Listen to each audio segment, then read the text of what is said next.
నమస్కారం. ఘంటారావానికి స్వాగతం. ముందుగా ప్రధాన అంశాలు. ఆంధ్రాలో గూండాగిరిని అంతం చేసేందుకే కూటమి. అవినీతి వైకాపాను గద్దెదించుతామని అమిత్ షా ఉద్ఘాటన.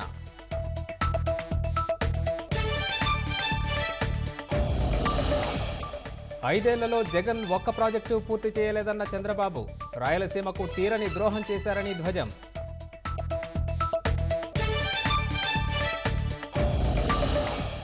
రాష్ట్రంలో ప్రభుత్వమే కల్తీ మందు విక్రయిస్తోందన్న పవన్.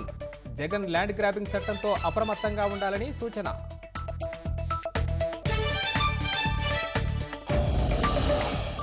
పోస్టల్ బ్యాలెట్ ప్రక్రియపై ఉద్యోగుల ఆందోళన. జాబితాలో పేరు లేదంటూ ఎన్టీఆర్ జిల్లాలో ఓ ఉద్యోగి కంటతడి.